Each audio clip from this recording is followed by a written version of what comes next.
நடு கிரவுண்ட்ல சென்டர் கிரவுண்ட்ல டிஃபென்ஸ் ஆடிட்டு நீ வந்து முதல்ல யாரா பார்க்கலாம்.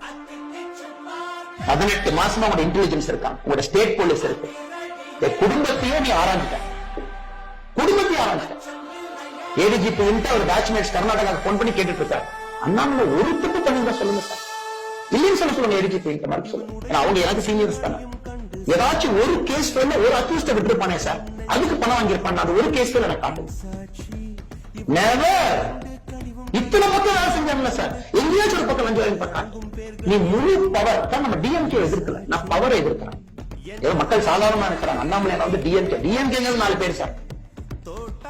I am opposing the powerful regime in the world. பணபலம் இருக்கக்கூடிய ஒரு படை, ஒரு காண்டாந்திர மாதிரி எப்படி வேணாலும் சண்டை போடு, யாரும் புத்தி. ஸ்டேட் இன்டெலிஜென்ஸ்ல இத்தனை டிஓஎஸ்பி இத்தனை எஸ்பி இருக்க ஒரே வேலை அண்ணாமலையை பத்தி ஒரு டேட்டுப்பா, ஒரு டேட்டை கண்டுபிடிச்சுக்கணும்ப்பா, ஒரு விஷயத்த சொல்லுங்கப்பா. அவன் எப்படிப்பா ஐபிஎஸ் ஆபீசர் 10 வருஷமா லஞ்சமே வாங்காம எப்படி ஒருத்தர் இருந்திருப்பான் காட்டுப்பான். அண்ணாமலை சொத்து, அண்ணாமலை குடும்பம், அண்ணாமலை அப்பா, அண்ணாமலை அம்மா, அண்ணாமலை கிராமம், அண்ணாமலை சொத்து எங்கேயாச்சும் வாங்கியிருப்பான். ஸ்டேட் இன்டெலிஜென்ஸ் இருக்கே, ஒருவேளை அண்ணாமலை மாநில தலைவரா வந்ததுக்கு அப்புறம் சொத்து வயசு வாங்கியிருப்பானாப்பா.